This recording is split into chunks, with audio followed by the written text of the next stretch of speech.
Let me bang. I do let you bang. Hey, Let me bang you, man. I let you bang. I let you bang. Greetings, marrieds and virgins. Go for Jesus. No for gay Jesus, people. Hey, I'm not surprised, motherfuckers. Ladies and gentlemen, it is time once again for your favorite mixed martial arts podcast. Recording out of Los Angeles, California, it's MMA Roasted with Adam Hunter. Who the fuck is that guy? Who the fuck is that? Hey, welcome to the Better MMA Roasted Podcast. Me, Adam Hunter. I got the A-team here with Greg Romero Wilson, as well as Sean McCorkle, who has light this week. That's what I'm talking about. Nice. It's going to be a great show. There were some crazy fights last week, great fights this coming week. We're waiting for Don Frye to remember what year it is, but I'm sure he will come. Are you sure? Are you really sure? I'm sure eventually he'll wake up and figure out, I had something to do today, and you know, after he herds cattle. I'm trying to exactly. That guy reached out to me. He wants to book him to do that seminar in Maryland, and I keep having to remind him. But I want to bring like a film crew there, because I think if anything, like Don Frye takes on America. You know, like Don. Absolutely. Listen, just let the cameras roll and just soak up all that Don Frye goodness. Don Frye makes America manly again, or something, or is it something that? Yeah.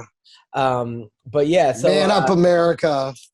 Man up, America. So I actually did my move, man. Moving sucks in general. Moving during a pandemic. Oh, so bad. Try getting a friend to help you during a pandemic. I didn't even ask. I didn't even ask anybody. I was like, I'm not even going to ask anybody. Like, what's the? So funny. I was just about to say thank you for not asking me, because it would have been hard for me to say. I mean, I would have said, yeah. I mean, it would have been reluctantly, but first of all, I would have had to wait till after Sunday, because that's when I got my second shot. So. Well, but also I just didn't want to ask anyone, because then you like owe them a favor. And then, listen, it is the greatest test of friendship when you ask someone to help you move. Which means I have like no friends, because I didn't ask anybody.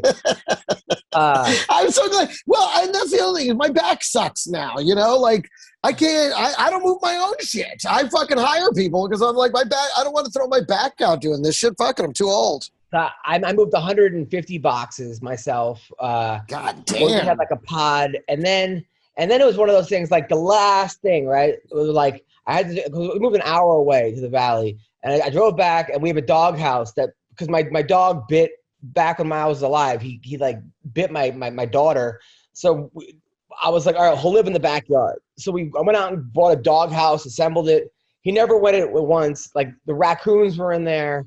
Like the neighborhood cats, everybody lived in this house but my dog. Except Miles. You know, again, the more you talk about it, like, it's amazing. So that was the last you thing. It's your daughter too, and you're like, oh my God. All right, continue. So my wife's like, hey, can you get, go back, get like a couple plants. We have a raspberry, all this shit. So I go there at like midnight, and I move the big dog house right next to where I'm driving out the driveway. I'm like, someone will take it, because what are you do? I can't fit it in my car. I pull out, it scratches my new car. Like I drove right into the. Like that was my dog got the last laugh again. Like I could hear him barking and laughing from heaven. Like, aha, got you. And then so that was that. Plus we had no hot water for 5 days, because they had to go to the house and like anti-termite it, like get the termites out of the house and stuff. And then they turn off the gas, but didn't turn it back on. So I didn't shower for 5 days, which is always fun. And then, I'm unpacking all the shit that we don't need. And my wife's mom came to help us. And I'm sitting there like, do we even need this? Like, what are we doing? Why do we have this? And my wife's mom, I could tell my wife's mom, but like, Bree is planning on going on a murder spree, and she'll be like, "Whoa, what do those people do?" There's nothing I can tell that will actually get her to I'm always in the wrong. She's always in the right. And I'm like, why am I even bitching about this? So like, Yeah. so like, we hung up the wrestling mats. We had to get those off. There was mold on the walls, and it like discolored the wall. So Bree's like, "Hey, can you come help paint the old house?" I'm like, "What am I, fucking Salvador Dali? I never painted anything in my life. I'm gonna go run back and paint right now." So I'm like, no. Pretty sure that's not the kind of painting she meant, but okay, let's. So I'm like, I'll unpack here. You paint. So now I'm unpacking here, and then. Meanwhile, and then my wife's mom's like, you should be helping her paint right now. I'm like, I'm gonna make it worse. I know I'm gonna make it worse.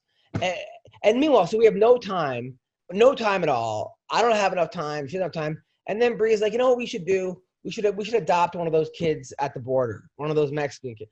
I'm like, we have no time. Like now you want to adopt a child whose family abandoned him, who's tried to sneak in the country, or who got separated. Like that's gonna. She's like, I just felt bad for those kids. I'm like, we don't need a kid, right? I mean, look, I would like to adopt a kid maybe eventually, but right now, adopting a kid that was left because of the whole Trump thing or Biden, whoever you want to blame, is probably not going to be like, it's just going to be crazy. So, Right. But at least you'd have a use for that doghouse. Oh man. Okay. And sadly, that would be a step up from how Biden's got them down there in cages, I've heard. But all right. So then yesterday, I go to the park with my kid because I take her to ballet, and she's on the swing with her little friend Layla. I don't know how to say this without sounding. So my kid, so she's on the swing next to these kids, and she's like, "Hi."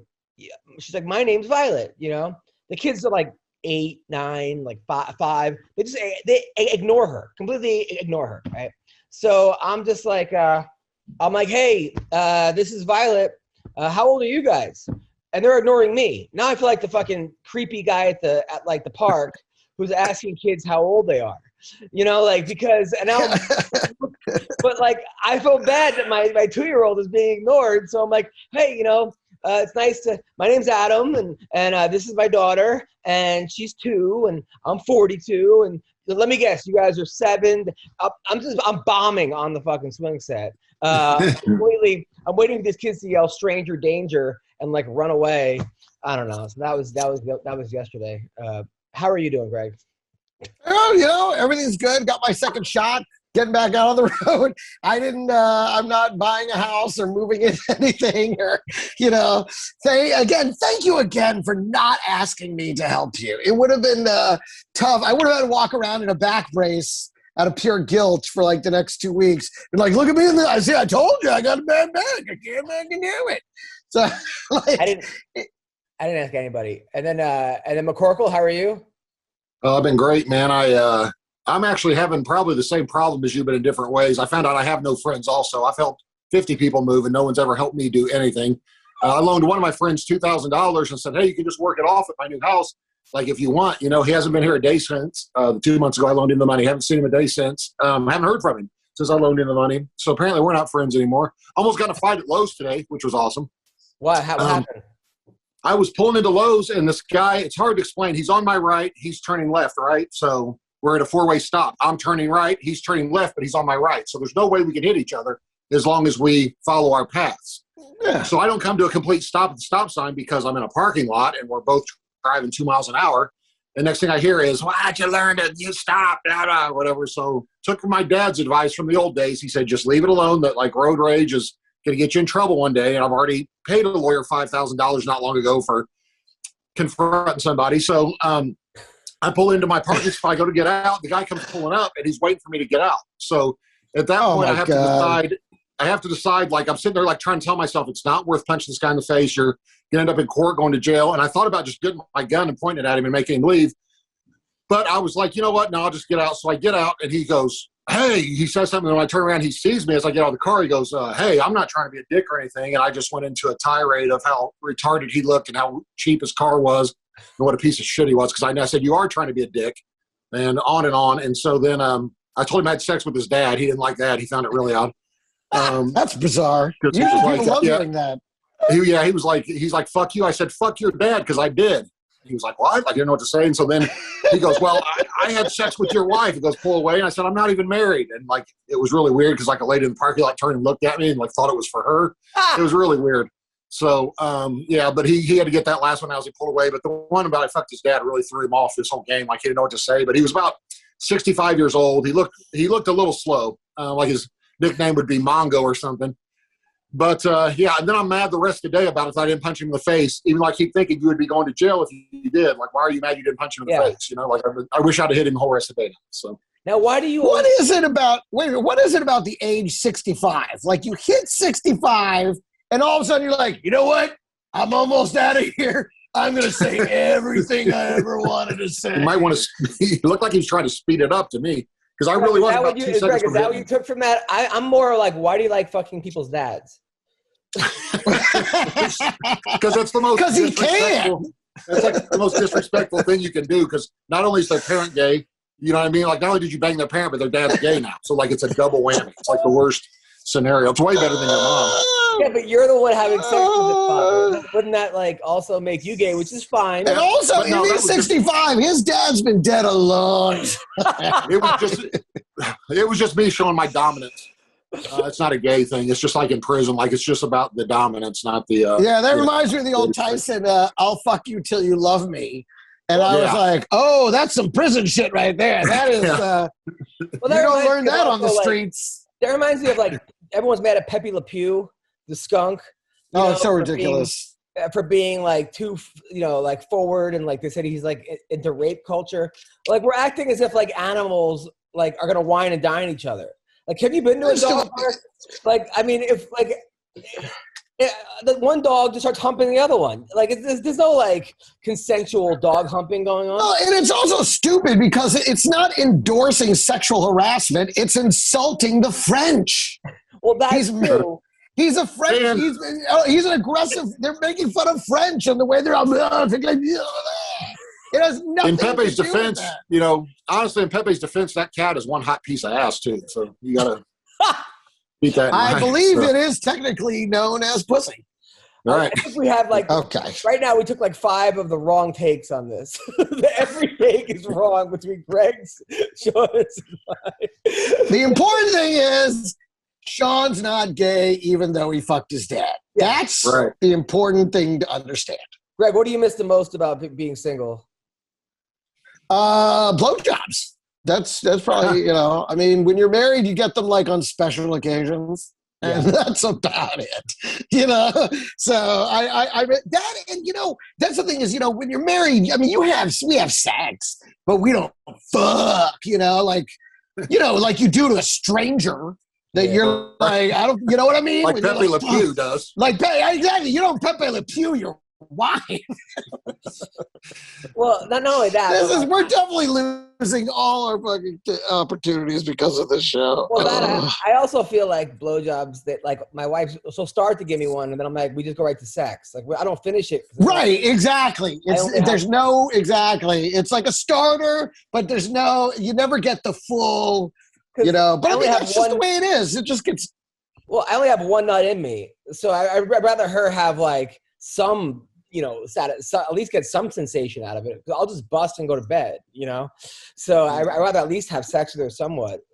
One of the best blowjobs I ever got when I was single was when I was in New York. I was working. I mean, what if it's your birthday though? Well, yeah, especially. But this girl, she put cocaine all over my dick, right? Her and her friend, right? And I'm laying there, and she's about to blow me, and she looks at me and she goes, "We're never going to be in a relationship." And then, did the line and blew me. I don't know what turned me on. That's what you were thinking of while watching her do blow off your cock was, now this girl's marriage material. If I'm going to spend my life with anyone, it's the girl doing coke off my cock. That is, that girl's she really knows how to frame her world. I don't know what turned me on more. The fact that we're never going to be in a relationship or the blowjob that was it was just like. Did you immediately think to yourself, what if I want that relationship now? She reverse psychology, you motherfucker. Yeah. What about you, Sean? What do you miss about being single? I thought you were going to say about being married. I was going to say nothing. But I would say the other way, nothing also. Like it's not, I don't know. women are a pain in the ass any way you look at it. So it's always, the grass is always greener, man. You know, so if you're single, every single guy knows wish they were married. Every married guy knows wish they were single. So yeah, but like you had like, I mean, Greg, he would send me pictures of the girls that he was banging. I'm don't get me wrong, your girlfriend is a smoke show, beautiful. But you also were like these crazy Brazilians and like they were always like FHM models. I mean, but then you would always like make fun of them in the DMs. And then that was more fun than hooking up with them. Was like you would like piss them off. You would send me screenshots of him trolling hot girls that wanted to bang him. And I'm like, but aren't you going to have sex? Like, yeah, but isn't this funny? I'm like, yeah, it's hilarious. But like, what? Right? What were some of the classic ones you used to send me? Oh, man. I used to have them all screenshots. I broke my phone. I had a ton of them. I was going to make it into a book one day, but it was all like I asked a girl one time if she was still working a place, and she said, no, I quit. And I said, why? And she said, because the manager was an idiot. And I said, well, they never should have made you a manager to begin with, you know, like just stuff like, and I hadn't even met her, like hadn't even met her yet, you know what I mean? Or whatever. And then I didn't, she just stopped responding. So when they would quit responding, I would screenshot it and say that. And that was a lot of fun to be like talking to somebody for a while and then saying something so offensive to them that I never heard back. And I would just crack up because it'd be like, I don't know. It just became, after a while, it became like a game of how quickly I could get rid of somebody, or how offensive I could say, like, be, and then still have them interested somewhat. Like, crack me up. So, I used to do that. I used to be like, it's all very on brand for Sean, to be perfectly honest. If you were to be like, remember the way you used to be so sweet to girls and stuff like that? I wouldn't. I'd be like, I don't buy it. That's not the Sean McCorkle I know. No, like I would admit to killing my grandma and stuff like that. I'd say I smothered my grandma with a pillow and serious. I'd be like, I can tell you, wives literally, I'd seen her in years, and they'd be like, they just sit there and stare at me. It was great. It was funny. So I used to be like, hey, we have a lot in common to the girls, and they'd be like, really, what? And then I would just copy and paste their interests, and then it would be obvious. I'd be like, yeah, I'm a Southern girl living in LA, blah blah. All right, so let's talk about some of the fights that went on. Kevin Holland, that main event, you know, he obviously got like just taken down and held and beat up, and he talked the whole time. People were like, it went from like funny to everyone getting mad because he was losing. But here's my take on the thing. I think it's a nerves thing. Like, I honestly don't think he's even talking shit to get the mental advantage. I think it's for himself. It's like, you ever see that movie Major League 2? It was like terrible. But the catcher couldn't throw the ball back unless he was like talking about pornography. And then he just all of a sudden was like throwing the ball back and forth. It kind of reminds me of that, where he needs to talk to relax his mind. He needs to get whatever's out in his head, and that's how he does better. I mean, from a comic standpoint, there have been plenty of times where, like, I said something to the crowd. In my mind, it's like 10 times worse than what it was. My new other jokes aren't working because of that, until I just say whatever's on my mind, and then all of a sudden, everyone laughs, and then we have a great show again. But if I keep whatever it is just festering in my head, it could fuck up my entire show. He can't have anything in his head. Whatever comes to his head, he has to say out loud. Whether it's like I remember he was fighting Jacare, and he's like, I had a dream about this once when I was 17. Like, he actually thought about that. Or like, why do you gotta hit me so much? Or what's going on? Or man, those are some good takedowns. Like, I don't even think it's shit talking at this point. It's just clearing his conscience in some ways. Greg. I think you're 100% right. I think that's just the type of fighter he is. I kept thinking, this is like watching one of those schoolyard fights where they're talking the whole time. Oh, look at you. I'm getting, it reminded me of that. That's what I thought. Like, I mean, stylistically, I think he won the fight because more people are going to remember Kevin Holland. Nobody's really going to remember that Derek Brunson won or that he held him down the whole time. They're going to see, Kevin Holland. That's it. And fighting-wise, I mean, he's exciting to watch. He's just got to learn how to defend a fucking or get up when he's taken down, because on the feet he was winning. And he's creative. He had that John Jones creativity. I mean, and the talking, I think, works for him if he can just get off his fucking back. Sean? I've never seen a guy happier to lose, man. Like, he was cracking up, like, after, and it's, like, even the last 10 seconds, he waved him off and didn't want to fight, was just laughing and stuff and kept. Yeah, when he threw his arms up at the end, knowing he fully lost. Yeah, that's what I'm saying. Like, just like. That's what I'm saying. He won the fight. I mean. I don't know. Maybe he just, I don't know. Maybe it didn't matter to him that much, but it seemed like, or maybe that's his way of coping with it. But it's, yeah, he seemed to think it was hilarious. You think he has like Asperger's or something, or something's like just off with him? I mean, definitely, something's definitely off.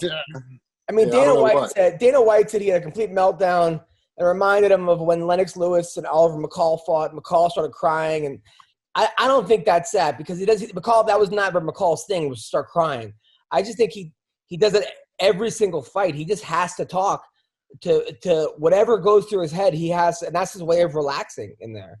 But yeah, you're right. I think you're 100% right. I think that's just his style. I think he likes to talk. And people are going to blame the loss on the talk. I feel like he wouldn't have done any better without talking. No. I mean, he just needs how to learn to get up off his fucking back once he gets taken down. Yeah. And good for Derek Brunson. Derek Brunson, I don't know what, because he did look a little vulnerable when he got clipped. It looked like, uh-oh. Oh, yeah, in the second? He almost lost the fight in the second. Now, Max Griffin, who I love Max Griffin. Woo! He knocked out Song Keaton. He looked great. Super happy for Max. He did like that Masvidal celebration where he lies down next to the guy. And here's the problem with that I have with that, is that when Masvidal did it against Ben Askren was talking so much shit that when he did it, you could kind of justify, it was poor sportsmanship. The guy was unconscious. But, Askren, I wouldn't say had it coming to him, but you could argue this guy, Song Keaton, looked like just a poor Asian guy that just got fucking beat up. And now he's getting ridiculed when he's down. And maybe this isn't the best time in the world to be doing that to an Asian person where you can't literally walk out your fucking house without people saying stop Asian hate, which rightfully so. I mean, you don't want to have any hate out there. But man, I wasn't a big fan of the celebration. I just felt like it would have been stronger had he not done that. And just won like he usually does. Because when he did that, it kind of looked like it was sort of unnecessary. But he did win, and I'm happy for him, but there was something a little odd about that. Sean, Greg, thoughts? I didn't actually watch that fight. I was so mad about the girl fight before because that killed a parlay I had. It killed a 7-fight parlay, and that was the only one I lost. So I literally turned the TV off, then I finished watching the main event up shortly thereafter. But I didn't see it, but now I'm going to look it up for sure. Greg? Oh, man, he took him out fast. And, I mean, when he connected, that guy's eyes crossed. It was clear he was done. And – the thing about, you're right, it's unfortunate that people are going to remember the poor sportsmanship as opposed to the incredible knockout. Yeah. Because it was an incredible, but I hope they don't connect it. This is not no, it wasn't. He would have an Asian hate thing that please don't, nobody's connecting. Nobody's going to connect that. I certainly hope not because it doesn't, because while it may be poor sportsmanship, there was nothing racist about it. He would have done that against anybody if it was a white guy. Exactly. It had that, exactly. It was just a guy that, he knocked him out, he didn't even break a sweat. He was dry. it was boom, it was over.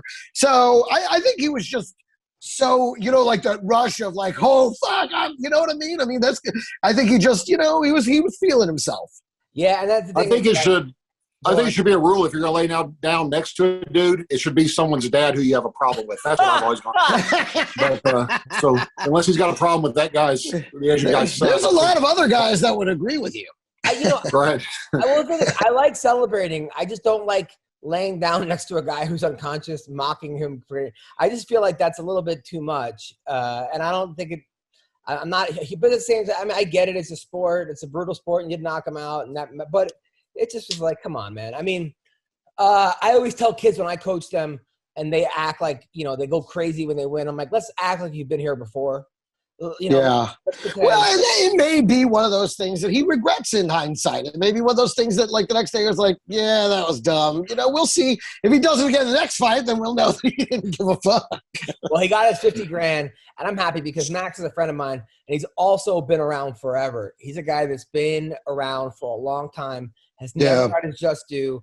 I mean, he had a win over Mike Perry 6 fights ago, and Mike Perry became the star. I mean, and Max Griffin is just a guy that's been hanging in there, grinding away. Happy for him. That girl fight, Sean, let's talk about that for a second because I don't understand. Cheyenne is a friend of mine, been on the podcast. She's a great fighter, but you got to be able to defend the head and arm takedown. That's like, and it's I can't stand when people do that because I feel like the sport has evolved so much, and I can see you getting it once, but you get that head and arm 4 times. And look, I get it. The girl's a great wrestler, 5-time national champion from Mexico, and puts on a ton of pressure. But man, you got to be able to defend that, and it's just like I don't even teach that to my kids wrestling. Well, I'll teach it once or twice because the kids go for it every single time. It's such a basic one-on-one wrestling move.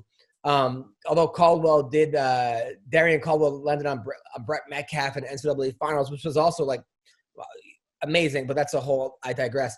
That fight did kind of bother me. At the end of the fight, though, I think the girl spit in her face. I couldn't see exactly what happened. When she gets up and she goes, "I'm going to follow you home, bitch," to the girl, which I thought was pretty damn badass.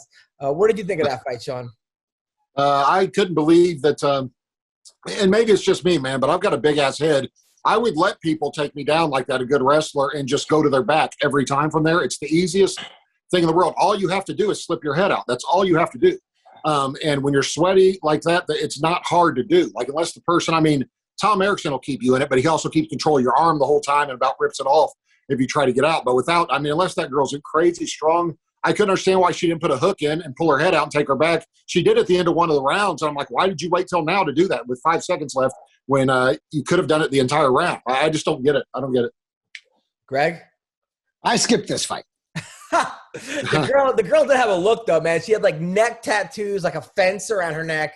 It looked like one of those after school specials where the bully wins because it was fucking insane.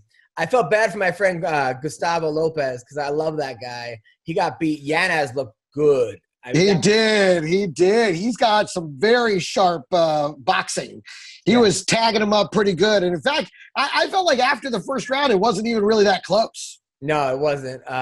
Macy Chasen beat Marion Renault. I haven't seen a school teacher take that many shots to the face since watching RedTube. But how about that Tai Tuivasa guy? Tai Tuivasa. He got a pretty easy knockout there. I don't feel like they brought that guy in. Like he was like 7-4, but he's been knocked out a bunch of times. I mean, that fight was like tailor-made for Tai Tuivasa. Because he stone cold knocked him out, man. That was pretty good. Now let's talk about some fight news, not MMA news, but Mike Tyson. According to Holyfield's camp, Tyson turned down $25 million to rematch Holyfield.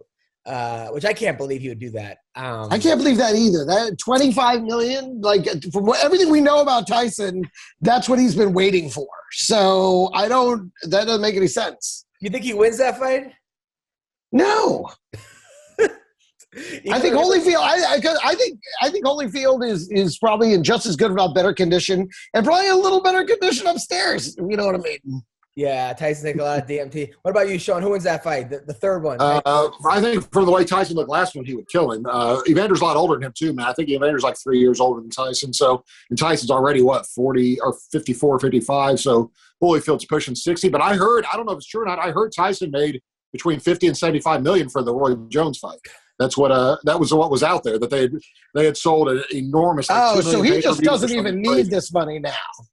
That's what I heard. I mean, he had said in a interview, I don't remember who he was talking to, but he said that he saw a chance to give, he was giving half of it to charity or something like that. And he said if he could make 50 million to 75 million in one night and do a lot of good with it, why wouldn't he do it? So I don't know if that's true, but I know they sold a ton of pay-per-views from what I heard. I remember watching the Tyson fight when he bit his ear.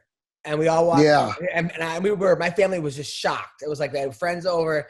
And then afterwards, Tyson was like backstage going, he headbutted me. I got to see my kids. They're going to be scared. And like, they might be scared of the fact that their dad just bit off someone's ear. That was another one of Tyson's great prison moments. Because you're like, that's prison fight right there. That is not fucking boxing. That's prison fighting when you bite off somebody's ear. I mean, he might have won the fight, the actual fight. Yeah. It wasn't like he was losing definitively and needed to do it. He just I'm saying the actual fight. I mean, if one guy has 2 ears, And the other guy has an ear and a half. Who do you think won the fight? Like the guy with 2 ears, right? I mean, the actual fight, Tyson won. The boxing match, he lost. He lost. Yeah. Sean, have you ever had anybody? That is the worst way of looking at that, but it makes perfect sense. We've taken a lot of bad angles. We should just title this episode "Bad Angles."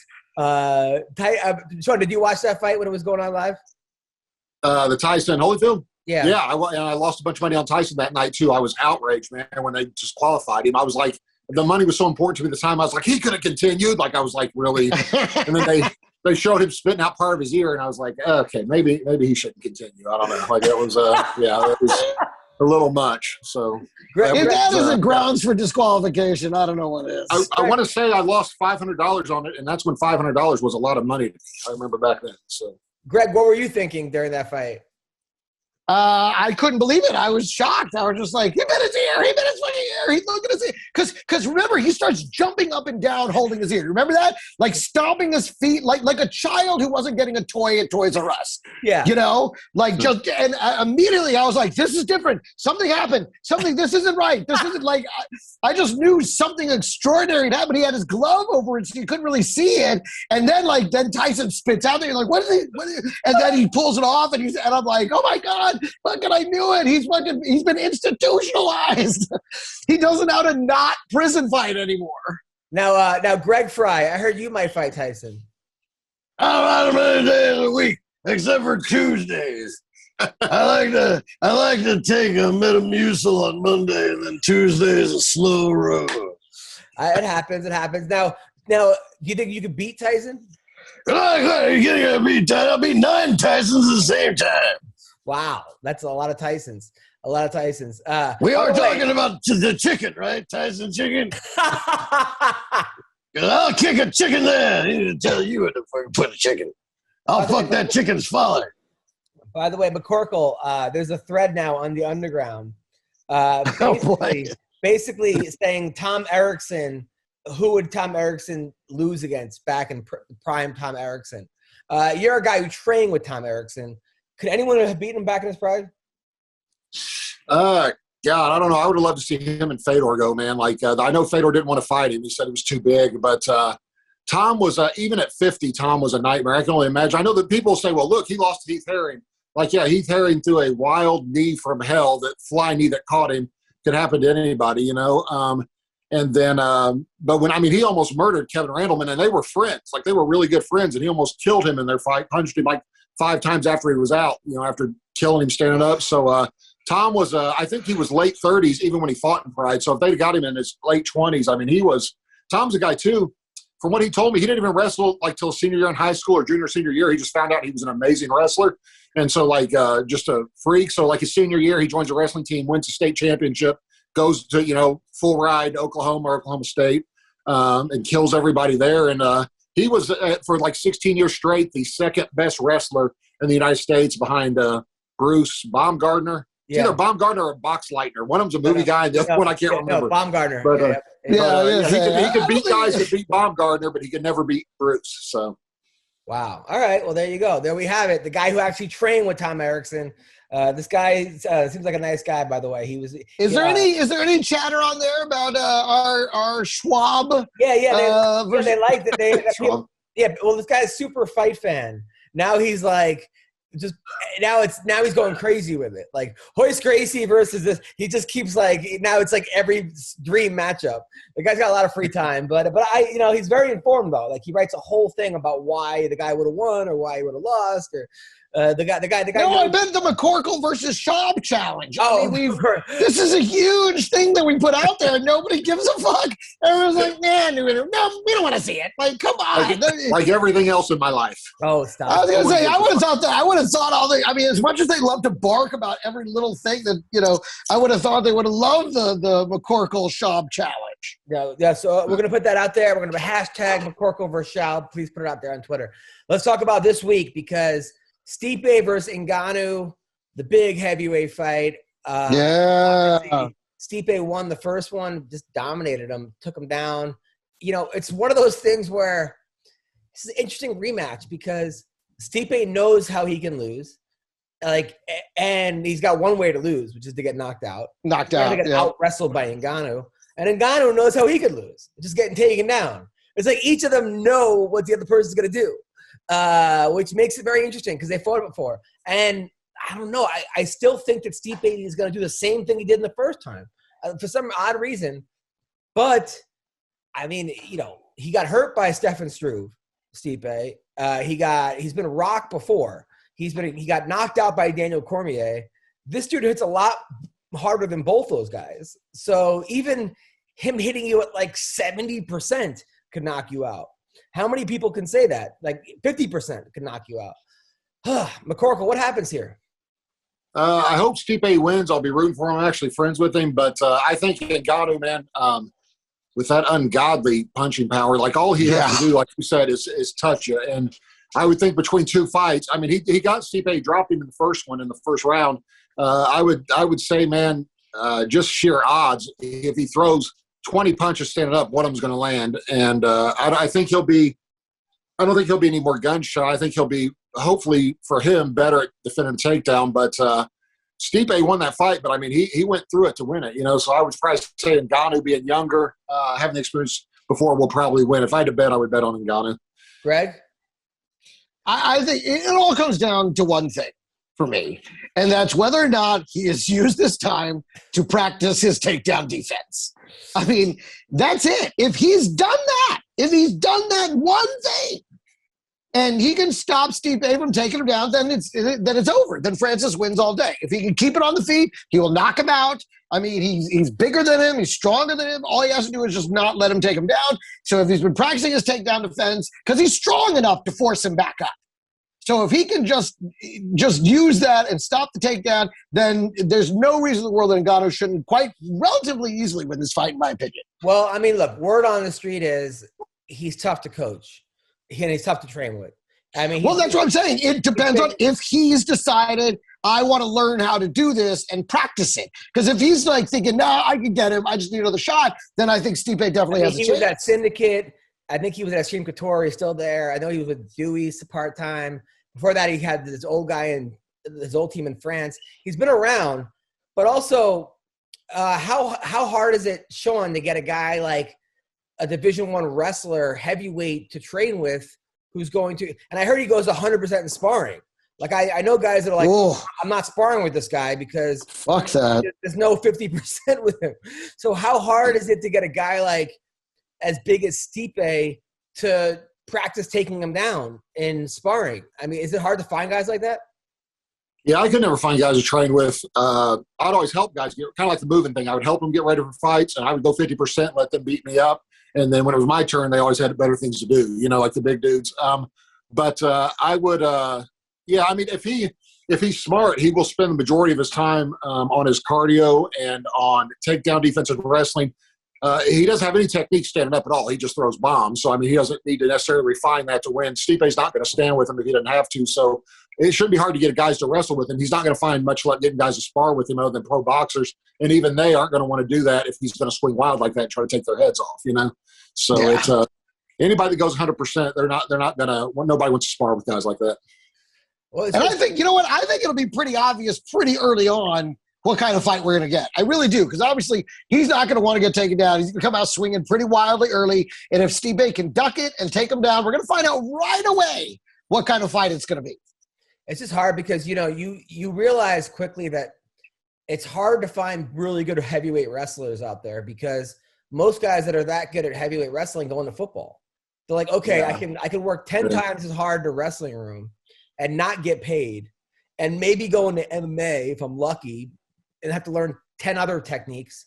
Or I could become in the NFL, play 3 seasons and be set for life, you know, or five seasons. Or I mean, those guys get paid pretty well, right, Greg? Well, base salary, though, is only a couple $100,000. You play 3 seasons. I mean, you're maybe hitting $1 million. And if that's the case, you know, $1 million don't do shit these days. So 3 seasons, you have to live. I mean, you go to Albuquerque $1 million. Well, it could last you a little while, but $1 million just ain't that much money anymore, you know? So you really do have to make it to starter, and you have to make it to your second contract, or at least an extension before you really see the real money in the NFL. No, I know. So, it seems like a lot of times heavyweight wrestlers and heavyweight boxers usually choose football. Well, and that's why you see guys coming to this after football. Yeah. What's up, guys? This weekend's UFC 260 is a sure can't miss event. Every punch, kick, and knockout means so much more with the DraftKings lineup on the line. DraftKings, the official daily fantasy partner of the UFC, is giving you a shot at huge cash prizes. For this weekend's fight, DraftKings is offering all players a shot at millions of dollars in total prizes. Look, if you haven't tried it yet, fantasy MMA is easy to play. Just pick 6 fighters, set underneath the salary cap, and pile up points for advances, takedowns, and more. There is no better way to put your MMA knowledge to the test than to compete for a shot at millions of dollars in total prizes. Plus, don't forget about basketball and hockey, where DraftKings has even more money up for grabs throughout the week. DraftKings is safe, secure, and reliable, so you can deposit and withdraw your funds at your convenience. Here's a call to action. Download the DraftKings app now and use promo code ROASTED to get a shot at millions of dollars in total prizes throughout the week. That's promo code ROASTED to get a shot at millions of dollars in total prizes. Only at DraftKings. Eligibility restrictions apply. See DraftKings.com for details. What's up, guys? BetOnline is the fastest and easiest way to bet on all your sports action. I mean, football might be over, but the NBA, college basketball, and the NHL are in full swing. BetOnline even covers awards. I mean, how cool is that? TV shows and reality TV, which I love to watch. They got real-time updated odds and props on almost anything you can imagine. BetOnline has you covered for all the news, the scores, and odds. It's the best way to place your bets, and it's free to sign up. So head to the website and use your mobile device to sign up today and receive your 50% welcome bonus on your first deposit. BetOnline, your online sportsbook experts. So don't sit on the sidelines anymore, huh? Don't be that guy or girl. Get in on the action. Don't forget to use that promo code CLNS50 to receive a 50% welcome bonus with your first deposit. BetOnline, your online sportsbook experts. So visit our good friends and exclusive partner at betonline_AG. Take advantage of the best bonuses in the business. Sign up for a free account and use the promo code CLNS50 for your sign-up bonus. Use the hashtag BetOnline. Yeah. Right, exactly. You know? So regarding that fight, Tyron Woodley is fighting Vicente Luque. That's a good fight right there. I like this a lot. 3 out of 4. He beat Randy Brown, beat Nico Price, who's a monster. Lost to Wonder Boy, who I still think is the hardest guy to fight in the league. I mean, Wonder Boy, has anyone looked good against Wonder Boy? Unless you knock him out, which almost never happens. And he also beat Mike Perry. Tyron Woodley is on like a 3-fight losing streak. Looked terrible against Colby Covington. Didn't look good against Gilbert Burns. Didn't look good against Ngannou. Hasn't won a round in 15 rounds? Those are all but I'm rooting for Tyron. He could win this fight. He's still dangerous. The problem is people keep telling him how bad of a rapper he is, and he keeps wanting to prove them wrong. So he's going, and not like I talked to him. He has a whole studio now in his house, like a full-on rap studio, and I feel like people should tell him how always a solid investment. People should tell him how good. Maybe if people tell him how good he is, he'll stop. He's one of those guys that if you tell him he can't do something, he's like he has to prove to you he can do it. Well, they don't need to tell him he's a great rapper. They need to tell him he can't make it back to a title fight. and then maybe he'd be like, "Yes, I can," and we get a better fight out of him. I mean, some of his rap songs are pretty good. Look, the guy's a talented guy. He's a good actor. And people are like, "Well, he's not a good actor. I saw him in a bad movie." Look, you can take any good actor. If it's bad, if it's not the best script and bad lighting and bad direction, a good actor can not look like a good actor. I mean, Totally.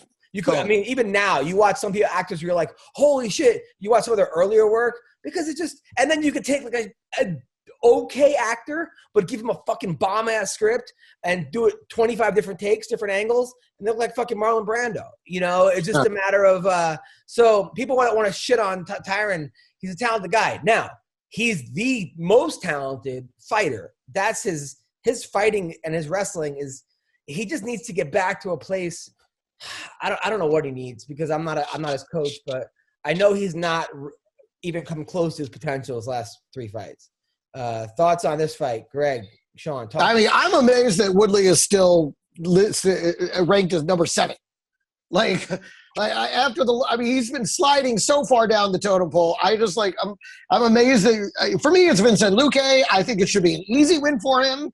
I think he should absolutely dominate this fight. And I mean, Tyron is quickly just becoming a name value guy that helps prove other guys and build their names up. He's becoming a stepping stone. I mean, I hate to say it because I like the guy too. And I think he used to be an incredibly focused, incredible fighter, but that's just not who he is now. And we've seen it multiple times in a row, and I haven't seen anything that would convince me this is going to be any different. So to me, it's Vincent, and I like Vincent a lot. I got to say, out of all the fighters and athletes and actors who did try stand-up comedy, he murdered the first time. He had a great set. He was funny as shit. Sean. Yeah, I think Vincent will win, man. I think Woodley's probably, in my opinion, lost the passion for it. It gets old, believe it or not, fighting. It gets old pretty quick. It's hard, whether you have silk sheets or not, to get up and get punched in the face every day. Once you get to the UFC and you realize, especially once you've been champion, you probably realize it wasn't that great. You know, so nothing's ever as great as you think it's going to be, except a Brendan Schaub comedy special. Yeah, nothing ever. I think once you reach the mountaintop, man, it's kind of hard to especially if he's not now fighting for titles. It'd be a long road for Woodley to even think about having another title shot. I mean, I think at this point he probably would rather rap than get punched, and I wouldn't. He would rather be murdered in an East Coast, West Coast rap war than get punched in the face, I think. But he's still doing it, though. He's still doing it. I mean, he could easily just hang it up. I mean, after Colby, he could have hung it up. But he's still back, and he's fighting. He signed the contract for this fight. He's fighting a killer. I mean, he's fighting a fucking killer. Maybe his rap career isn't paying quite what he wants yet, and so he spent all the money on the studio. He's like, I gotta fight another fight. Otherwise, I just spent all my money on the studio. He's got 5 kids. I think 5 kids, an ex-wife. He might have some. But he takes it. Look, I remember every Wednesday he was flying in from St. Louis from Missouri to LA to take acting lessons. He was in an acting class. He had to deal with TMZ. He had, the dude, I remember him at Dan Bilzerian's party in a bathrobe, watching that video. But, like, he's had a crazy life. And he, but I hope he wins. I really hope he wins. Tyron's my guy. I really hope he wins. See, I would only hope he wins if I felt like he were really focused on it and wanted to win. So I just don't think that's the case. I think he's taking fights. But I don't, like you said, like Sean, I think he's lost the hunger. I think he's lost the passion. Yeah, I hope. Well, if he has, I hope this is his last fight. Because I don't want to see him with CTE or hurt or slurring. But he's got the kind of name that he's perfect for this kind of thing. He's going to be this guy like the Cowboy Cerrone, and you know what I mean? He's got just the right amount of name to give other guys okay, let's see what you got, kid fight, So I think he'll be around doing that for a while. Yeah, but Cowboy was getting, knocked out. Tyron is just getting, beat up over rounds. It's, kind of different. That's one of the better than the other. I don't know what's better either. I don't know what point you're making. I don't know what I'm talking about, dude. Where the fuck is Don Frye? All right, Sean O'Malley is back this week, taking on Thomas Almeida. Can I just tell you, in my mind right now, Don Frye is in front of his house watering rocks. It's all dirt and rocks, but he's out there watering it, going, it'll grow. You just got to water the grass out there somewhere. And he'll call me and go, hey, partner. Hey, partner. Hey, partner. He even texts that way. Hey, sorry, partner. I was out there with the guy that killed Bin Laden. I watched Trolls 2 with my kid. Have you seen Trolls 2? I haven't seen Trolls 1. What are you talking about? It's actually pretty good. Ozzy Osbourne's in it. This is one of those things you find out when you're a parent.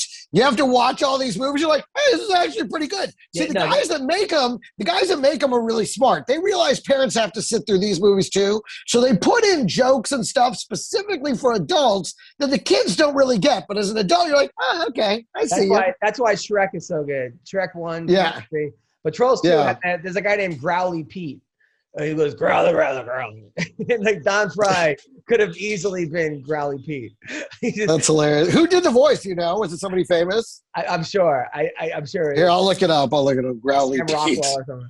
Growly Pete. He goes, right, Growler Pete? And he's in a scene with Kelly, since you've been Kelly Clarkson. He goes, right, Growler Pete? He goes, growler, growler, growler. That's all he says is growler, growler. He doesn't actually have any. Yeah.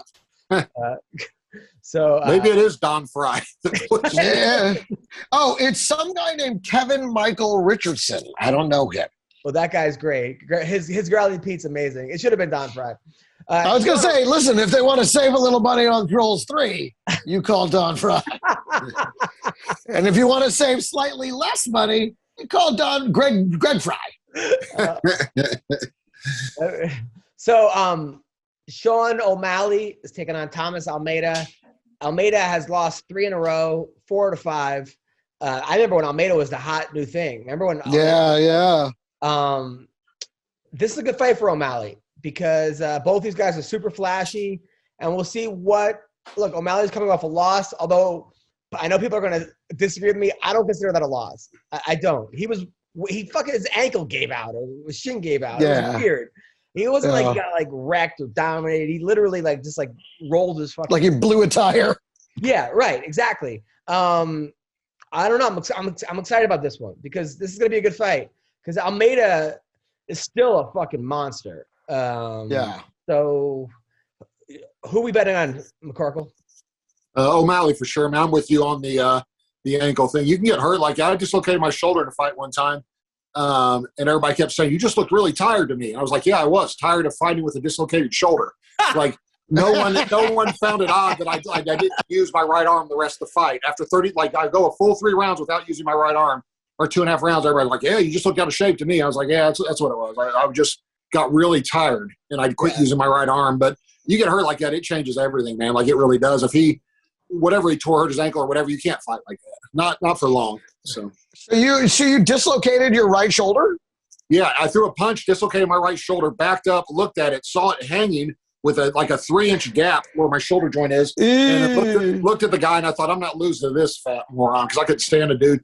And went out and fought him anyway for 2 3/4 rounds like that with an arm dislocated, only using my left hand. Passed out 3 or 4 times during the fight. I was on top of it. I would just pass out. You can see it, which is why everyone thought I was just so tired I fell asleep during the fight. But I would start spinning, getting dizzy. After the fight, the chiropractor put my shoulder back in. I went to the hospital, and they did all kind of stuff to me. But, yeah, everybody that was there, all my friends and family was like, man, listen, you got to get better cardio if you're going to fight. I was like, yeah, I was exhausted 15 seconds in. That's what happened. So who was the fight? You know what? You couldn't do the lethal weapon thing and, like, jam it against the post something like that? I thought that was real. I thought people did that. No? Okay. I didn't know what was wrong with it, but I knew there was something seriously wrong with my arm because I couldn't move it. I looked and I was like, my arm's either broken or something's wrong because I literally could not move it, couldn't use it. And the guy's name was Tiny Norton, who I was fighting. He was some 400-pound idiot with insane cardio for a 400-pound guy, but he was like 7-1 at the time. And to this day, he tells people he kicked my ass, and I only won because the judges knew me personally and all this and that. I mean, I beat the shit out of him for 3 rounds with one hand on the ground, and he still tells people he won the fight. So is this fight available to watch anywhere? Can I watch this fight? I've got a DVD of it, and I thought about putting the highlights of it online because people say, hey, I met some guy named Tiny Norton that says he beat you. He was at your real first loss. And I'm like, yeah, I remember, or whatever. But it wasn't even close. Like at no point did he do anything to me. But he thinks since he lasted 3 rounds against the one-armed man, that's why I told him all the time. I said, dude, you're about as tough as Harrison Ford because you beat a one-armed man. Or you hung in there with a one-armed man, although the Harrison Ford got beat. Oh. All right. Hello. He'll be back. Yeah, he's probably still talking. Fucking Tiny That was great. Tiny Norton, 400-pound guy who still tells everyone in Indianapolis that he beat Sean McCorkle. and it somehow keeps getting back to Sean. It does. Like, I had like 10 people tell me, did you really lose to a guy? And I was like, oh, God. Like, everybody says it to me all the time. But, now, where do they meet Tiny Norton? apparently, he works at some warehouse somewhere where everyone Oh, fuck. So, Of course, his nickname is Tiny. yeah, Tiny, a 400-pound The guy 400-pound dude is named Tiny. who works at a warehouse Yeah. who tells everyone he beat Sean McCorkle. And all Sean's friends go to the warehouse. I mean, this is like a fucking TV show. I mean, because this is like a TV show. But Sean, are you back? Fuck, his Wi-Fi is freezing. This story is making me laugh pretty hard. All right, so also Jessica Penne is back after being banned for. I mean, can I weigh in on this Almeida fight? Because here's the thing. You know, he was on a very long win streak for a long time, and I feel like he's one of those guys that like didn't think he could lose, and then once he lost, he couldn't fucking get it back, you know? And I think this fight, this will be, to me, this is a make or break fight for this guy. Well, he either gets it back or he's off the rails forever.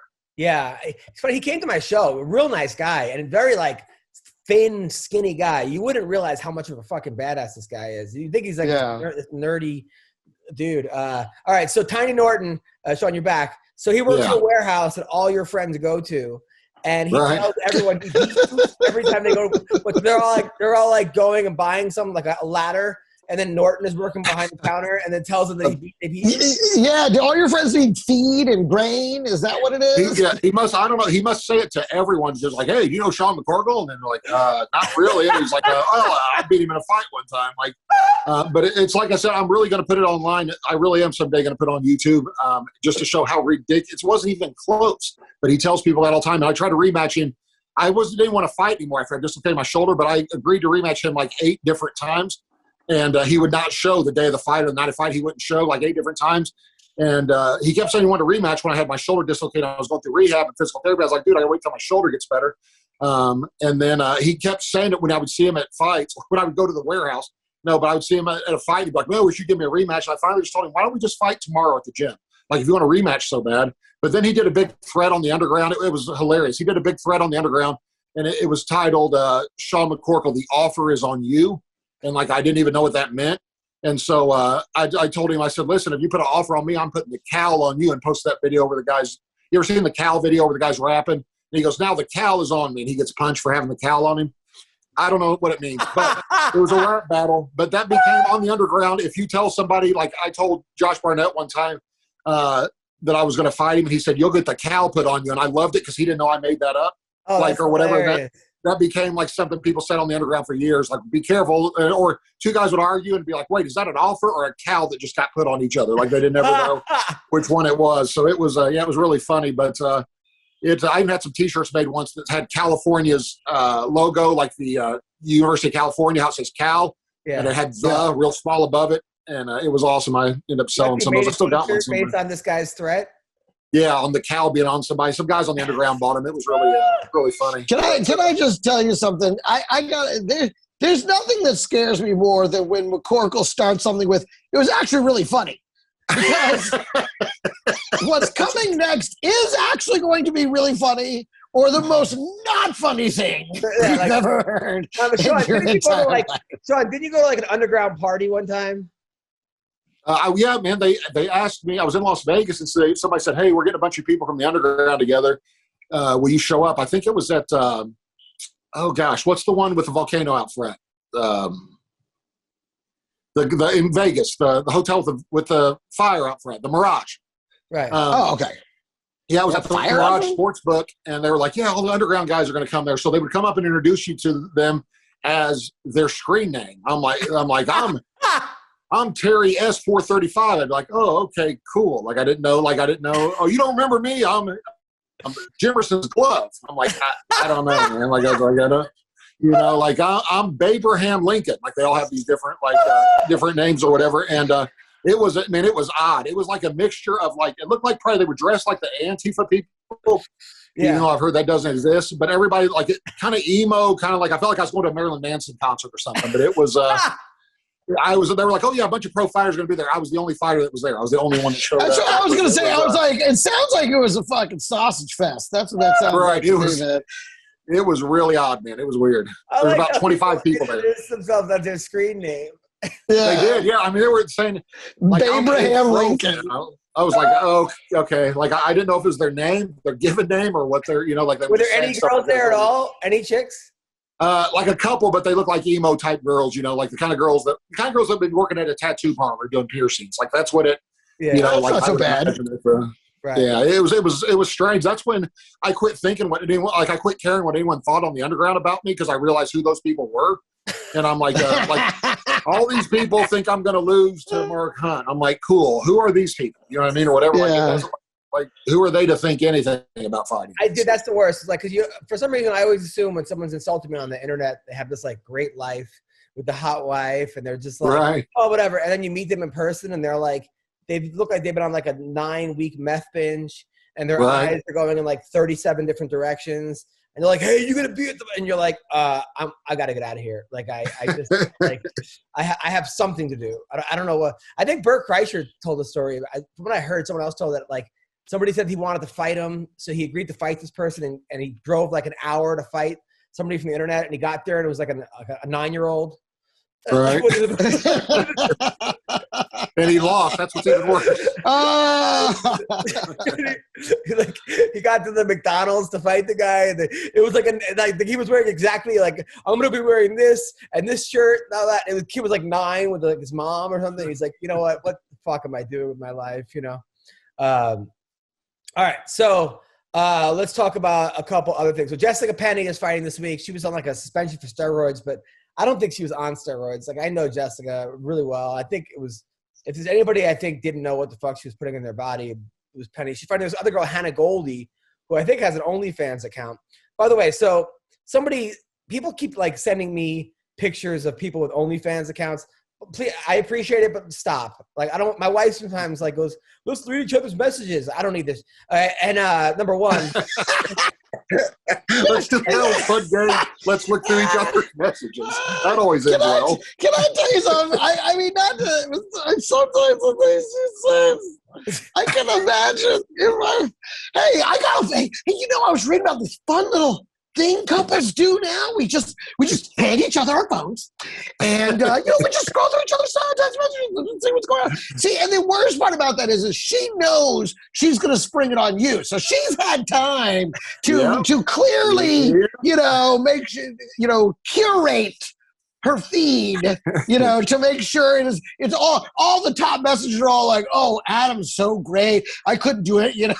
I don't know. Dude, that's an ambush right there, brother. One time she was on my computer, and I had and we got to a fight, and I forgot that like my texts go to my computer, right?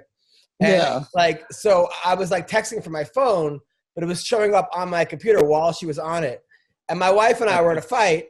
And my friend who's like married with kids was like, "Dude, you got to leave this bitch. She sounds like the worst one ever." Like just one after another. And thankfully I was like, "No, dude, it was my fault." If I think about I was actually saying, like, not even knowing she was reading it. Like I was like, I came across as the good guy. Like I got to do something.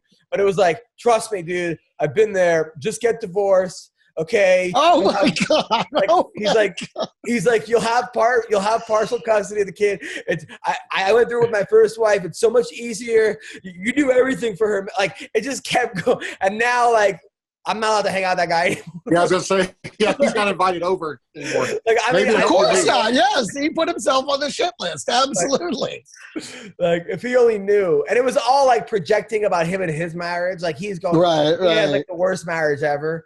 So that's one of the reasons I don't have him synced up to my computer, because the contacts aren't synced up, and so it just comes up as a phone number with the thing. Yeah. And, our friends are comics and other jackasses who say jackass shit all the time. And if you don't know who's sending it, it can look really fucking bad. Oh, yeah. No, 100%. 100%. It's like, yeah, they want to suck my dick, but that's fucking Tyler. It's not anybody that's saying, come on. So I guess Jessica, I announced yesterday, like, hey, I'm doing like an adults only OnlyFans. for adult content or something that was like something, right? Is there only totally popular. children's only fan? By the way, they're on there doing puppet shows. Don Frye just joined us. Don Frye just came on the show. Right on time. Woo! Like we're literally wrapping up the show. Don, how are you, man? All right. So this is what Jessica I posts, right? So Jessica I posts like, hold on, let me see what she wrote. It's her like in bed, picture of her in bed, and hold on, Jessica I. She already has an OnlyFans. I'm like, I don't go on anyone's OnlyFans. I can't. Oh, so she's in bed. Hey everyone, I'm super excited about my new adult-only content page. Click the link in the bio to join now with like a purple devil emoji. I don't know what these emojis even. I have to like Google what do emojis mean now. People send me emojis. I don't know what they mean. So I like wrote like a joke. I'm like, well, now you could see her blow it in and out of the octagon, right? So before I posted it, I called her and I'm like, hey Jazz, I wrote a joke about you. She's like, I told her a joke. She's like, you asshole. Yeah, post it. It's funny, blah blah.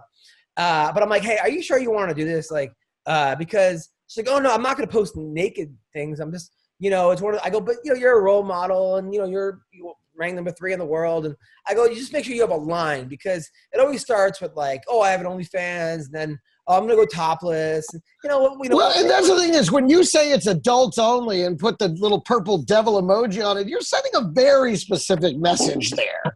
And it's not, hey, do you want to watch me cook? But then it goes to like beaver shots, says girl on girl. Before you know it, you have 37 guys jerking off on your face. And then after that, you're in like a QAnon person, right? Like it just seems to kind of have that progression. Don, how are you? I'm doing good. How are you? Good. You're an hour late though. What happened? Hell, partner, I didn't know. I thought. I guess was there a time change or what? There was a time change. There actually was a time change recently, so we might be running at a different time than you. Or we're probably at the same time now. The thing. Maybe we're an hour different. I don't know. Arizona's that weird thing where they don't do daylight savings. What time is it in Arizona right now? It's 1:10. Yeah, we usually start at like, but we've been going at noon for the past like 6 months, right? Yeah, but we just did hour 4. I thought you were an hour behind me. Oh yeah, right. We caught up. Oh yeah, we caught up. It was a time. Yeah. We started an hour ago. It's okay, man. We'll figure it out. But then Jessica I wrote. So she's charging $30 a month for this, and people are angry at like the price. People are mad. Like they want to see her naked. They just don't want to pay $30 a month, right? Well, yeah, for $30 $30. You want to see a little nipple? Come on. I'm with Don on that one. At least a little nipple. Yeah. Well, I guess she is like showing some. Her big nipple. So I guess she's showing. All right. So I guess then she then posted. People are like, well, it's just an eye. She better show the brown eye. Like there's a lot of that. Someone said, I'm not paying 30 cents. Somebody saying, great, proud of her. Somebody says people are horny. Those are some simp prices. But then she wrote, sorry, there's no XXX rated content. When you subscribe, you'll have an inside glimpse to my personal life, including photo shoots, training, 420 footage, and of course, booty pics. So, thoughts on this one, Greg?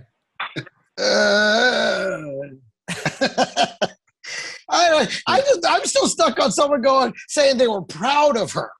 I'll be proud of your fighting career. I don't think there's anyone that's like, she finally did it. She finally did. After all this hard work, she finally launched an adults-only OnlyFans. Congratulations. Hard work finally paid off. It's like, I don't think pride isn't the description of what I'm feeling. But what's 420 footage? Her smoking weed. It's her smoking You're weed. poking me in the eye. Somebody wants to poke her eye, shit.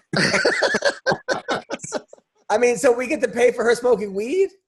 To watch her smoke weed? Is that hot? The guys are into that? They're into watching hot girls smoke weed? Is that? I don't think so. I don't know.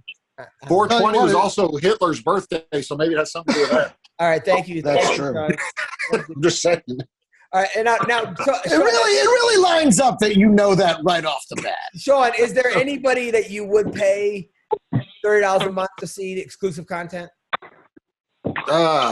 Brendan Schaub, probably. To have him not. I would love to see Brendan Schaub say something funny. I would pay $30 a month for that, but I just don't think he'll ever make that. I don't think anybody will be proud of him.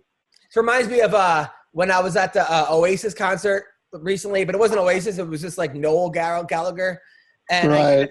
Dave Grohl for Foo Fighters, he started like an Indiegogo page or a Kickstarter to get Oasis back together, right? He wants to get them back together. So somebody screamed it out, his name, during the concert. And then Noel goes, "Fuck Dave Grohl. I'm starting a page to get them to break up." That's awesome. Hey, Adam, not to be off subject, you're talking about Hannah Goldie. Do you know that she is Alex Nicholson's baby's mom? Did you know that? Really? Yeah, she's I know Alex, and they were together, and that's their kid. Like, they have a kid together. I don't know why I said that's their kid, but yeah, they have a kid together. So Alex Nicholson actually is her baby's dad. Alex is a friend of mine. I like Alex. He's a ballsy dude. I watched him fight when he was just turning pro, man. He's got some balls, man. I wish he had been. He's the one suspended. He's still suspended, I think, till something like 2024 or something crazy, man. Nevada really came down on him, man. But I mean, ridiculously long. 4 years is crazy, man. Well, somebody asked Hannah if she watches porn. I think it was on what's her name's what has a podcast now, Ashley Evans Smith, and she says only my own. She only watches the porn that she makes with her husband. I don't know if I well, that makes sense. I mean, you want to review it, see if there's anything you want to cut out, see if you want to add some effects. I mean, you have to go back and watch. I mean, you can't just release it. I mean, Don, have you ever made a sex tape? Back you and like Betty Ross or something, or back in the day? Yeah, they call it farm animal training, Oh, God. All right, that's Don sold when he made a sex tape. They had a guy sitting under like a little blanket and that flash powder that went off. Hey, someone had a hand roll. Someone had a hand roll the camera. It was in hieroglyphics. Somebody's actually sketched it. That's so true. You guys are getting really, and you're hurting me and invading my personal space. I feel like you're trying to trigger me on purpose, to cause me to have a bad day. As well as better Wi-Fi. Greg, have you ever made a sex tape? Not on purpose. What do you mean not on purpose? In other words, if I have small one. Exactly, a very short film. A short, small one. What about you, Sean? You ever make a sex tape? No, I tried to one time, but my camera on my phone wouldn't work because like the panoramic view wasn't working, so I couldn't fit my whole dick in there. So I was like, this ain't gonna work. Whose dad were you fucking? That's actually what I was going to go to. I was going to say I was banging Schaub's dad, but I don't know. You know what? Listen, I've never made a porno movie because I've been in hotel rooms with the mirrored, door to the club where you can see everything. And I've seen enough to know nobody needs that. We don't need to record this for that. Greg's seen enough and he's cleaned up enough broken glass. He was like, exactly. I've seen enough to know no one else needs to see this. Got it. Hey, who's this Bubakar Nurmagomedov? Is he related, or is it just another guy that looks and sounds exactly like him? I think he's a cousin. Crackers? Well, we'll see. Crackers? I think Don Frye's having his lunch delivered. Don, where are you right now? But I'm at my dining room table. Is the Meals on Wheels guy there? Or? Did somebody offer you crack? Yeah, I'm going to have a cracker meeting here. You know, I was going to say, I don't know why they were having racial epithets said at the dinner table. me and the other white guys up here on the mountain are getting together to discuss the situation on the border. Got it. Of course, the border of your Of mustache. course. All right. Gonna have. I'm sure you're gonna come up with a lot of humane solutions. All right, so Gordon Ryan signed with ONE FC. He's one of the best jiu-jitsu guys in the world. He's a monster. That's ONE FC. Like they have the top guys. They have like Demetrius Johnson. They have Gordon Ryan. But it seems like they're just kind of thin in the middle. But they sound like the best guys, and then they sign everyone else. It's like okay, it's kind of a weird business strategy. Hey, really quickly, Adam. You know, I'm reading the little blurb here for the UFC 260 Embedded Episode 2, where I guess they follow Ngannou around. 45 minutes long. Francis Ngannou takes a solo hike, finds a soccer partner, hits the mitts, and then gets a mani-pedi. You know what? I'm going Miocic. Don, who do you like in this one? And which one? The Nagano strike fight? Yeah. Hell, I'm gonna have to go with Nagano. I mean, he's just a monster. I think the only chance Stipe has in this is if he gets him, you know, to go a little bit long into the second or third round. You know, I don't think Nagano will go past the third round, so there's no sense talking about fourth or fifth. And or you know, if Stipe takes him down, I don't think Nagano's got any kind of ground game. Now, besides Coleman, because I think you're going to say Coleman, who is the strongest guy you fought? Oh shit, Shamrock. Shamrock had that big retard straight. You know, he really did. What about Akabono? Dude, that guy was so fucking powerful and fast. You would not believe how fast that guy was. You know, he would hit me, you know, the sumo hands, you know, boom, boom, boom. And it's like he was dribbling the basketball on my chest, you know. It's just like, bop, bop, bop, bop, bop, you know, playing the drums or something. And just like changing the rhythm of my heartbeat, you know. God damn. God damn. Really? I had some cocaine that did that once. I mean, when you think of Akabono, you don't think speed. The guy's like 600 pounds. That's crazy. You watch how fast that guy is. It's amazing. I mean, that's the whole thing with the sumo. You know, they have, it's like football linemen. You know, they have that initial speed for 2 or 3 seconds, and you know, generally shit. That's all they need when they're that damn big and they get hold of you. You know? Yeah. All I kept picturing when Don was saying that was on Street Fighter 2, the sumo guy, when you could hit his hands real fast and they would punch you in the chest. You remember that? Am I the only one that played Street Fighter 2? I'm not a big gamer. I'm sorry. Oh, God. I should be. I know. I'm like the only stoner that doesn't play video games. It sucks. So Don, we talked about it earlier, but Mike Tyson turned down, according to Holyfield, $25 million to fight Holyfield. Who do you think wins in that rematch if they fight again in the third one? Yeah, Don Frye. I'll take that fight for that much. You know, shit. I'll take that fight for half that much. Come on, Holyfield. What I got to do to insult you? You know, tell me what I got to say. Yeah, you got to buy half his ear off. I was going to say, I think you guys at the Cracker meeting could probably come up with a few things and solve it. Yeah. Technically, it's called a Cracker Barrel. Let's steer this back. But who do you think wins the fight? You think Tyson or Holyfield wins?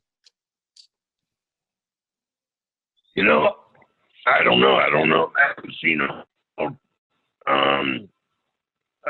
practice from Tyson. Tyson still looks like an animal, you know. So I'd be really interested to see how Holyfield's reflexes are.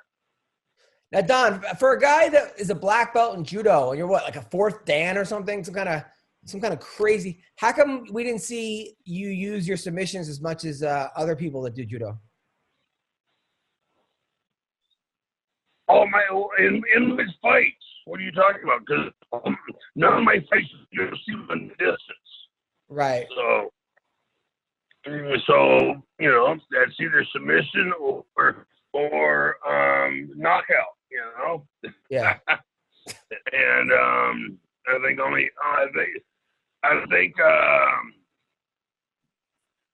the Shamrock fight was the only fight I had that went to decision. You know. That fight was crazy. I don't know.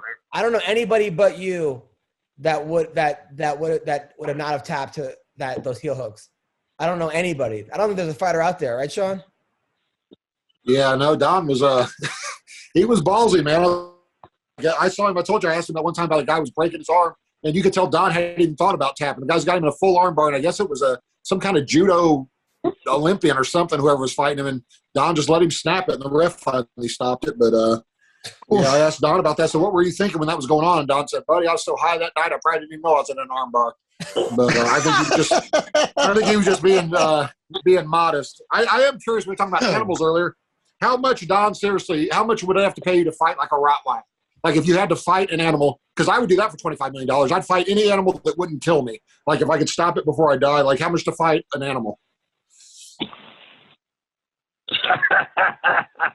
Shit, buddy. I mean, I fight an animal every Saturday night for love. Come on.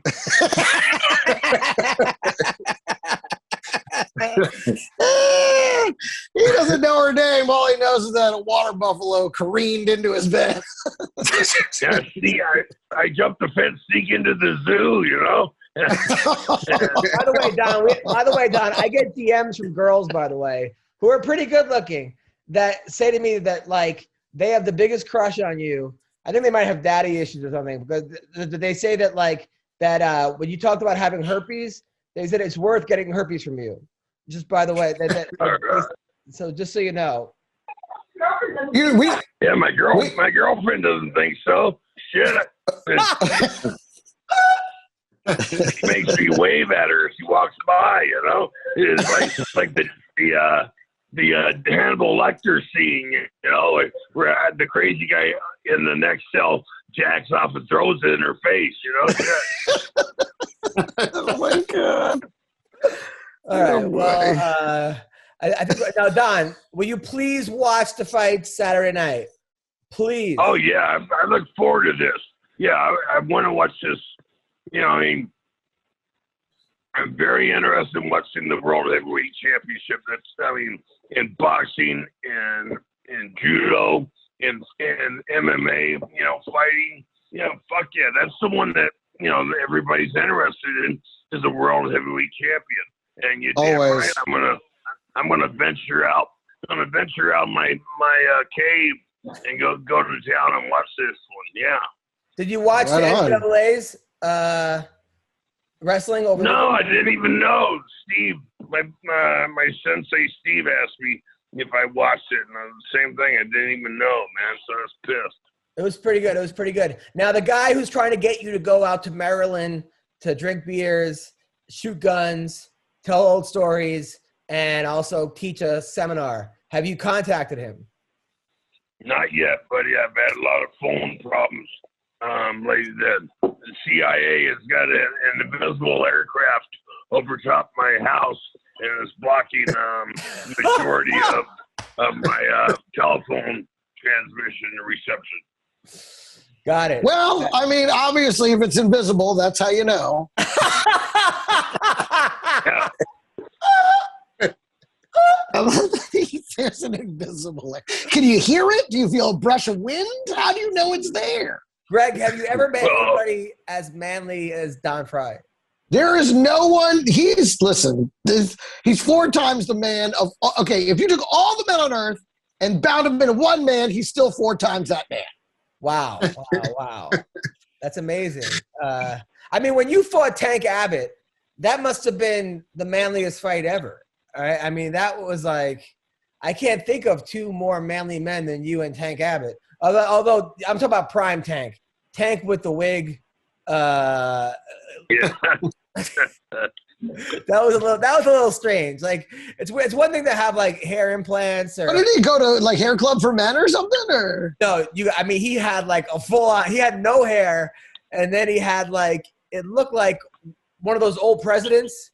Like, right, you know, like a puffy wig, like a powdered wig. Oh, yeah, well, he didn't know how to put it on. He had on sideways too. You know? Oh my god! Oh my god! And it wasn't even like a joke. Like he wasn't even like acknowledge it. Like all of a sudden he shows up like one of the founding fathers, but it's like the wrong way. The Velcro strips are facing out. But like now, a lot of people didn't get along with Tank Abbott. When you fought Tank Abbott, Don, was there a lot of shit talk during the weigh-ins and during the face-off?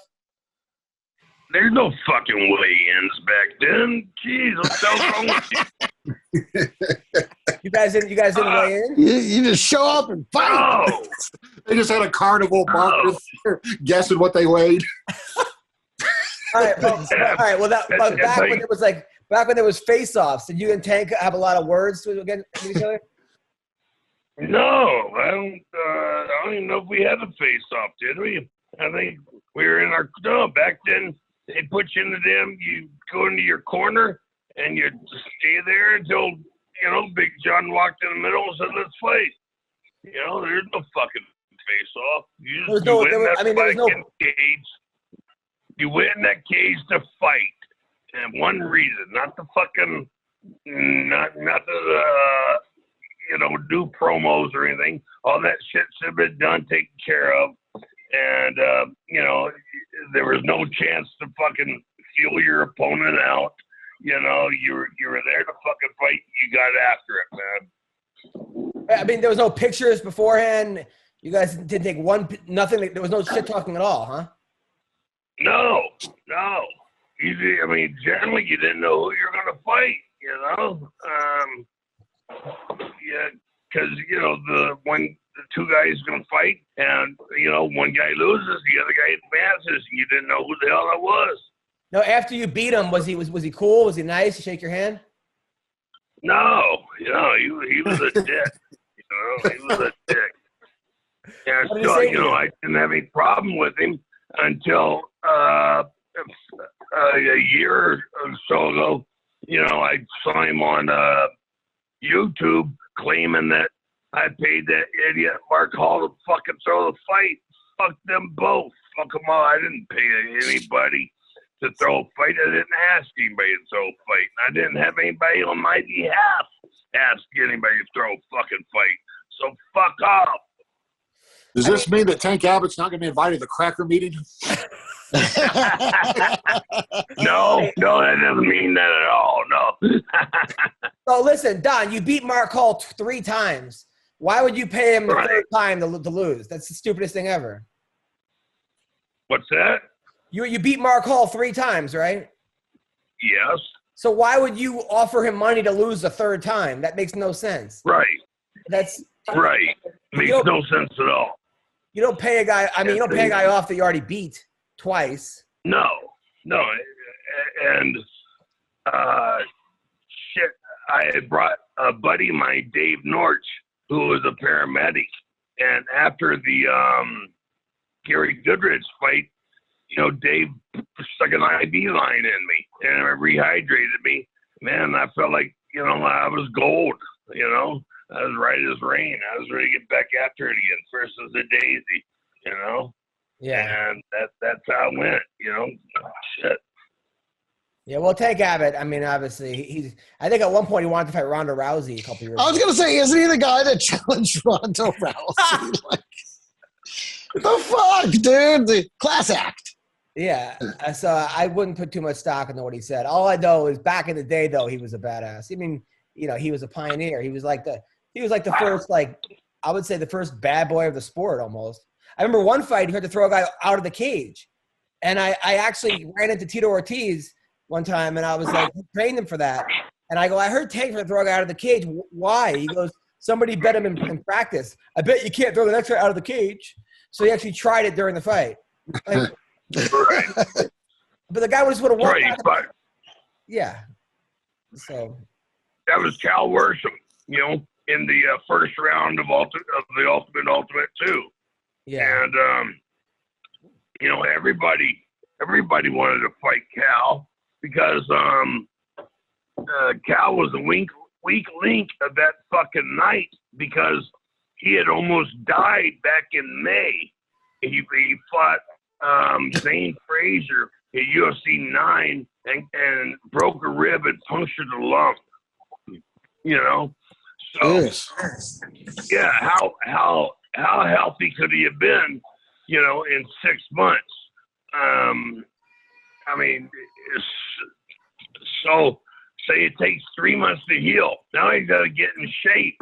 You know, and you know, something like that. It takes you a couple months to get in shape to start training.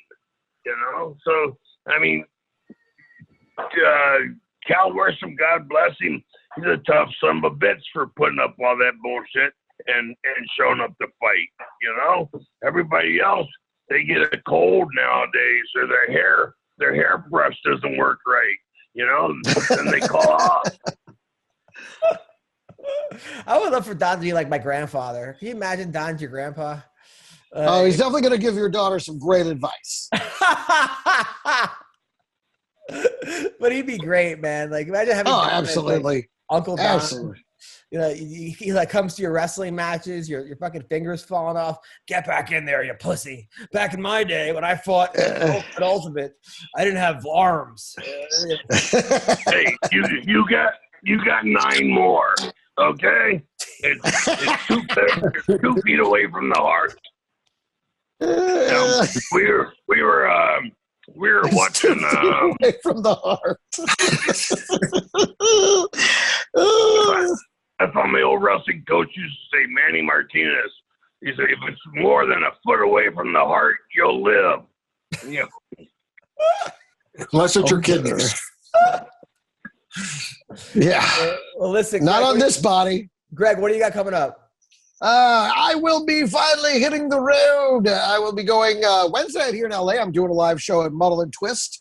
That's going to be my first one, and then I'll be back. I'm going out to the El Paso comic strip this Thursday through Sunday. So come out and join me there. The week after that, I will be in Phoenix at the in Glendale at the Stir Crazy Comedy Club. And then the week after that, I'll be down at somewhere. Oh, it'll be in Las Vegas for a week of the Strat. And then I just added April 1st, May 30th, Laughs in Tucson, and Cinco de Mayo at Dee Dee's downtown in Frisco. Nice. This Thursday to Sunday, I'm going to be at the House of Comedy in Scottsdale. Don Frye is coming to a show. I'm excited for that.